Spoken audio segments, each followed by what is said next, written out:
বৃন্দাবনের সেই হোলির দিনে এমন এক ঘটনা ঘটেছিল যা দেখে রাধার চোখে নীরবে জল এসে গিয়েছিল। কারণ শ্রীকৃষ্ণ সেদিন প্রেমের এক নতুন অর্থ শিখিয়েছে। এই রং কখনো মুছে যাবে না, কারণ এতে আছে আমার হৃদয়। কিন্তু ঠিক তার পরেই শ্রীকৃষ্ণ হঠাৎ অদৃশ্য হয়ে গেলেন। রাধা তখন বুঝলেন এই হোলি শুধু রং নয়, এটি ছিল তাদের প্রেমের সবচেয়ে বড় পরীক্ষা। বৃন্দাবনের আকাশে তখন বসন্তের সোনালী আলো ছড়িয়ে পড়েছে, আর চারদিকে ফুলের গন্ধে ভরে উঠেছে পবিত্র বাতাস। যমুনা নদীর তীরে মৃদু হাওয়া বইছে, কোকিলের সুর ভেসে আসছে দূর থেকে, আর প্রকৃতি যেন এক অনন্ত আনন্দের প্রস্তুতি নিচ্ছে। সেই আনন্দের কেন্দ্রবিন্দু ছিলেন এক অলৌকিক সত্তা, শ্রীকৃষ্ণ, যার মধুর হাসিতে মুগ্ধ হয়ে যেত সমগ্র বৃন্দাবন। তার বাঁশির সুরে গোপীরা সব কাজ ভুলে যেত, আর সেই সুর তাদের হৃদয়ে এনে দিত এক অদ্ভুত স্বর্গীয় শান্তি। কিন্তু সেই বসন্তের মাঝেই শ্রীকৃষ্ণের মনে জন্ম নিল এক মিষ্টি প্রশ্ন, যা চিরকালের জন্য বদলে দিতে চলেছিল হোলির ইতিহাস। তিনি ভাবতে লাগলেন, কেন তার গায়ের রং শ্যামবর্ণ আর রাধার রূপ এত উজ্জ্বল ও কোমল? এই ভাবনা তার হৃদয়ে হালকা দুঃখের ছায়া ফেললেও প্রেমের আলো ছিল আরও উজ্জ্বল, যা সব প্রশ্নকে ছাপিয়ে গেল।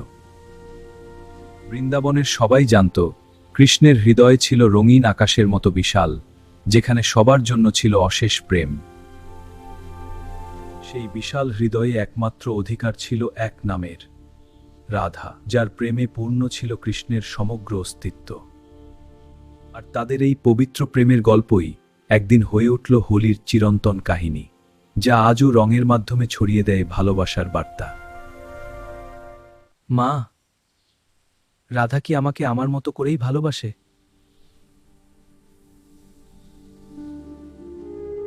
ভালোবাসায় রং কোনো বাধা নয়, হৃদয়ের অনুভূতিই সবচেয়ে বড়। কিন্তু শ্রীকৃষ্ণের মনে তখনও লুকিয়েছিল এক দুষ্টু ভাবনা, যা বসন্তের রঙের মতোই উজ্জ্বল ও আনন্দময়। তখন শ্রীকৃষ্ণ সিদ্ধান্ত নিলেন, ভালোবাসার রং দিয়েই তিনি তার হৃদয়ের সব প্রশ্নের উত্তর দেবেন। পরদিন ভোরে শ্রীকৃষ্ণ তার বন্ধুদের সঙ্গে নিয়ে বেরিয়ে পড়লেন তার হৃদয়ের সবচেয়ে প্রিয় নাম রাধার খোঁজে। তার হাতে ছিল লাল, হলুদ আর নীল আবিরে ভরা ছোট ছোট পাত্র। ভালোবাসার রঙে রাঙিয়ে দিতে তিনি এগিয়ে চললেন তার প্রিয় রাধার দিকে। পথ চলতে চলতে শ্রীকৃষ্ণ তার বাঁশি বাজাতে লাগলেন, যাতে সেই মধুর সুরে রাধা বুঝতে পারেন তার প্রিয় কৃষ্ণ আসছেন। তার বাঁশির সেই মধুর সুরে বাতাসও যেন নেচে উঠল, আর ফুলের পাপড়ি উড়ে গিয়ে রাঙিয়ে দিল সমগ্র বৃন্দাবনের আকাশ। রাধা দূর থেকে সেই মধুর বাঁশির সুর শুনে মৃদু হাসলেন, কারণ তার হৃদয় জানত তার প্রিয় শ্রীকৃষ্ণ আসছেন। আর সেই পবিত্র মুহূর্তে শ্রীকৃষ্ণ তার ভালোবাসার রঙে রাঙিয়ে দিলেন রাধাকে, আর শুরু হলো প্রেম আর রঙের এক নতুন চিরন্তন অধ্যায়। চুপিসারে শ্রীকৃষ্ণ এসে দাঁড়ালেন রাধার সামনে। তার চোখে ছিল দুষ্টু অথচ গভীর ভালোবাসার এক অপার আলো। প্রিয় কৃষ্ণ, আজ এই রঙিন আয়োজন কেন? আজ আমি তোমার রূপে আমার ভালোবাসার রং মিশিয়ে দেব, প্রিয় রাধা। এই বলেই শ্রীকৃষ্ণ আলতো করে তার হাতে থাকা লাল আবির ছুঁয়ে দিলেন রাধার কোমল গালে, আর সেই মুহূর্তে তাদের হৃদয় ভরে উঠল এক চিরন্তন ভালোবাসার রঙে। রাধা লজ্জায় ধীরে ধীরে চোখ নামিয়ে নিলেন, কিন্তু তার ঠোঁটে ফুটে উঠল এক অপূর্ব হাসি, যা প্রকাশ করছিল তার হৃদয়ের গভীর ভালোবাসা। সেই মুহূর্তে শ্রীকৃষ্ণ ও রাধার চারপাশে যেন আনন্দের এক অপূর্ব ঢেউ ছড়িয়ে পড়ল। বৃন্দাবনের খুলো প্রেম, রং আর অনন্ত স্পর্শে। চারপাশে দাঁড়িয়ে থাকা গোপীরা আনন্দে হাততালি দিয়ে উল্লাস করতে লাগল। শ্রীকৃষ্ণর বন ভরে উঠল রাধা ও কৃষ্ণের প্রেমের পবিত্র মুহূর্ত। রাধা তখন মিষ্টি প্রতিশোধের হাসি নিয়ে কৃষ্ণের দিকে এগিয়ে এলেন। তিনি আলতো করে শ্রীকৃষ্ণর মুখেও রং লাগিয়ে দিলেন। সেই স্পর্শে আরো গভীর হয়ে উঠল তাদের প্রেমের রং। সেই হাসির গভীরে লুকিয়েছিল এক অনন্ত অনুভূতি। রাধা আর শ্রীকৃষ্ণর চোখে চোখে জন্ম নিল এক নতুন ইতিহাস। সেই মুহূর্তেই শুরু হলো প্রেমের চিরন্তন প্রথম হোলি। আজ থেকে তোমার রং আমার, আর আমার রং তোমার।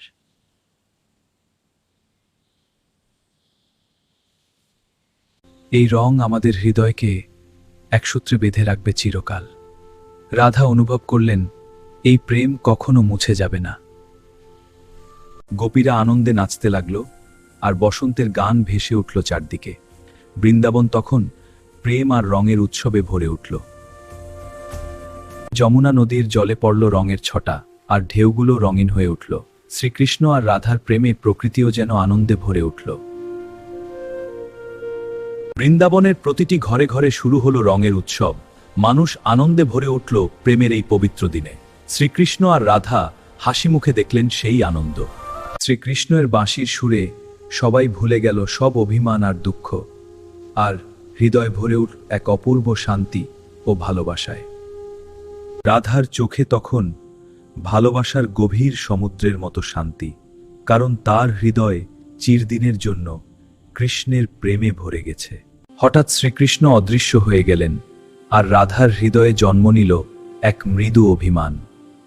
প্রেমের মাঝেও নেমে এলো নীরবতার ছায়া। রাধা বৃন্দাবনের প্রতিটি কোণে তাকে খুঁজতে লাগলেন, কারণ শ্রীকৃষ্ণ ছাড়া তার কাছে সব রঙই ফিকে লাগে। তার হৃদয় নীরবে কৃষ্ণকেই ডাকতে লাগলো। ঠিক তখনই দূর থেকে ভেসে এলো সেই পরিচিত বাঁশির সুর। রাধা বুঝলেন শ্রীকৃষ্ণ ফিরে এসেছেন।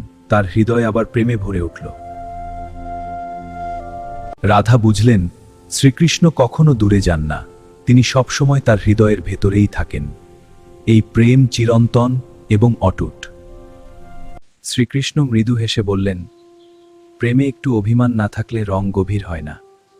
রাধা বুঝলেন এই অভিমানও ছিল ভালোবাসারই অংশ। রাধা মুচকি হেসে আবার কৃষ্ণের গালে আবির মাখিয়ে দিলেন। শ্রীকৃষ্ণ অনুভব করলেন এই প্রেম চিরকাল অটুট থাকবে। তাদের হৃদয় আবার রঙে রঙে ভরে উঠল। সেই হাসিতে মিলিয়ে গেল সব অভিমান। রাধা আর শ্রীকৃষ্ণর প্রেম আবার পূর্ণ হল। হোলির রং তখন শুধু শরীরে নয়, আত্মায় লেগে রইল। বৃন্দাবনের মানুষ বুঝল এ শুধু রঙের উৎসব নয়, এটি প্রেমের সাধনা। শ্রীকৃষ্ণ আর রাধার প্রেম হয়ে উঠল এক চিরন্তন প্রেরণা। রং মানে একতা, যেখানে সব পার্থক্য মুছে যায়। এই প্রেমই সবাইকে এক সূত্রে বেঁধে রাখে।